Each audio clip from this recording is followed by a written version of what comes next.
The following story has been brought to you by StoriesToInspire.org. I want to just close with an unbelievable story, but it's believable, and it's true. And I know the protagonists involved. I knew all of them. There used to be, in Detroit, Michigan, a famous Rav. His name was Rabbi Shlomo Chaim Gruskin, Rabbi Solomon Gruskin, Rabbi Shlomo Chaim Gruskin. He was a Rav in Detroit for over 55 years. He was a Yid, Yodoi Bakol Mamash. He had his hands in every single thing. I who worked in Kiruv, knew so many not yet observant Jews in Michigan. All of them knew. Many of them knew very little, but they all knew Rabbi Gruskin. Rabbi Gruskin married me, Rabbi Gruskin bar mitzvahed me, Rabbi Gruskin buried my father, Rabbi Gruskin this, Rabbi Gruskin. Everything was Rabbi Gruskin. Rabbi Gruskin was a Yid who left a tremendous imprint on the Jewish community in Detroit. He's a Talmid Chacham, big Talmid Chacham. Groiser Bal Chesed. He was a Yid with a passion for serving the Rebbeinu Shalom, a passion, like a fervor. He was a Fabrenta Yid. And the story goes as follows. Rabbi Gruskin had a thing. He had a thing in his shul. He had a shul in Oak Park. And before Pesach, he would always go. He would visit nursing homes. He would go visit Nebuch, places where mental health patients were incarcerated, facilities. He would go to the hospitals. He was busy going everywhere. And before Pesach, he had a food distribution, a kosher Pesach food distribution. It had multiple purposes. It had a kiruv element. It made sure people got matzah. It made sure that people had some kosher food on Pesach. So it was a very, very wonderful program. It was Rabbi Gruskin's program, mostly done by himself. He would collect massive amounts and order tremendous amounts of matzah and grape juice and other kinds of foods and matzah ball mix and stuff. And then he would go and he would distribute it. Well, there was a Yid, not a from a Yid. His name was Milton Olenek. And Milton Olenek owned a furniture store, a very successful furniture business. Milton was a big, tall guy, very strong, drove a big pickup truck. And Milton wasn't from, but Milton had yard site. And somebody told him that he can go to the shul, Rabbi Gruskin's shul, and he can say Kaddish over there. And it was shortly before Pesach. And he went there. And he says his Kaddish. Rabbi Gruskin welcomes him, and he sees all this matzah and grape juice and all that stuff, the manna Shabbat's drinks, mix. And he says, Rabbi Gruskin, what is this? Rabbi Gruskin tells him what it's all about. This is what it is. And he says, Rabbi, I want to have a share in your mitzvah. And, you tell me about all this place you go. These are dangerous neighborhoods. I've got a big truck, and I carry a gun, and I'm a big, strong guy, and I'm going to protect you. And Rabbi Gruskin says, I don't need any protection. I'm a shliach mitzvah. I'm going to do mitzvahs. I don't need your protection, but thank you. But I'll certainly welcome your help with your truck. That'll make it much easier for me, and that would be fine. And that's what Milton did. And it became Milton's thing. He didn't become a Shemitah mitzvahs, no, but he certainly did this mitzvah. He became a very loyal friend of Rabbi Gruskin's, helping him in many of his mitzvah projects. Milton also became a Bal Tzedakah. He kept a ledger very carefully. And Milton's family, they were not as drawn into this project as he was, but they all became admirers and friends of Rabbi Gruskin, very, very close friends of Rabbi Gruskin. Rabbi Gruskin never pushed him more. He always hoped mitzvah gereres mitzvah. Well, for a long time, nothing much happened. And one day, Milton calls Rabbi Gruskin, and he says, Rabbi, I have terrible, terrible news.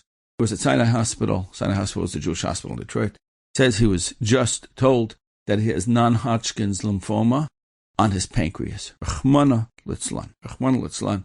And the prognosis is awful, awful, awful. The doctors are going to try to do maybe a surgery, but prognosis is terrible, especially in those days, but even today, pancreatic cancer like that. A year or two for those who are lucky, unless they have Zechatanism. And Rabbi Gruskin came to visit him, and Rabbi Gruskin told him, he said, Rabbi, you have to pray for me. He says, I'm going to do better than pray for you. I want to enlist the help of an advocate who can really, really help you. And he says, really? What was a doctor? He says, no, not another doctor. You have good doctors here. He says, well, who could help me? He says, I have an excellent advocate. And this advocate can really, really help you like no one else can. He says, Rabbi, who? He says, that advocate is called Shabbos. And if you makabel Shabbos, if you observe the Shabbos, Shabbos can do for you, Shabbos can go before the Rebbeinu Shalom, and Shabbos can do for you what no one else can do. So you want to get better, you have to be makabel Shabbos. Now, Milton, this is a big business of his. This was his furniture business, but at the same time, if he doesn't make it through this, it doesn't matter how successful his business is, he won't be here. So he thought about it, and the next day he called Rabbi Gruskin and he says, you know what, Rabbi, come, I want you to teach me the laws of Shabbos. I'm going to close my business on Shabbos, and hopefully this will be good for me. Well, they did do surgery, and the surgery proved to be very, very difficult, much more difficult than they even had expected. And It was terrible. They were not sure what they actually managed to accomplish. Milton was hovering between life and death when they brought him out. And his brother called up Rabbi Gruskin and said, Rabbi Gruskin, please come, please come. It looks like Milton's at the end. Well, Rabbi Gruskin comes and the whole family is gathered around him. And all of a sudden, Milton's moving around and motioning, and it seems like he's trying to say something. They don't know what to do. So they asked the doctor if it would be okay to pull out the tube from his mouth so he can speak. And since he was anyhow basically going to die soon, the doctor says, yeah, I guess you can. Well, they take out the tube and Milton says, everybody can go home. I'm going to be fine. I want to talk to the rabbi. And they were shocked. What do you mean you're going to be fine? You're about to die. No, it's going to be fine. Well, they all leave and Rabbi Gruskin is in. He says, Rabbi, I want to tell you what happened. He said, I was up there. I wasn't here. I was up there.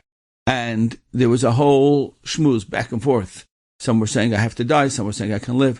And then there was a voice that came out, and that voice said, let him go back down and open his eyes.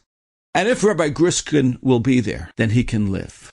And he said, I opened my eyes, Rabbi, and I saw you, and I know I'm going to be okay. And Rabbi Gruskin said, yes, that was Shabbos speaking on your behalf. And Milton not only lived, but Milton didn't live for a year or two. Milton lived for 20 years. And every Shabbos, Milton would walk tremendous distances to Rabbi Gruskin's shul because it became a Shomer Shabbos. And I know Milton's family. I met them. I wish I could say that his mahalach continued, but that's not relevant for the moment. But that's the story of how Milton was saved. There is a Yid in Lakewood. His name is Peretz Eichler. Peretz Eichler, soll sein gesund, actually interviewed Rabbi Gruskin, interviewed Milton, interviewed his family members, spoke to his doctors, made a beautiful documentary, a docudrama of this story some years back. I don't know how far it's gone. I never saw it, but the fact that I became alerted to it through that, there was a showing at one point when I was living there. I didn't see it myself, but that's what I heard about, and then I was introduced to Milton's children. But this is the story. This is how a Yid who was no longer in this world was saved in the schus and the honor and the merit of Shabbos. So this is certainly, Shabbos is certainly a beautiful, beautiful project. Increased Shmir Shabbos, enhanced Shmir Shabbos will change you, will change your home, will change your generations, your dairies. And B'ezras Hashem, it'll be a schus for Achinim B'nai Yisrael who are going through such a very, very difficult time in Eretz Yisrael. And B'ezras Hashem will be zeichet to Yeshuas and Nechamas. And thank you so much for listening. And I want to wish everybody, sincerely, a very, very, very good Shabbat. Enjoyed this story? Come again. Bring a friend. StoriesToInspire.org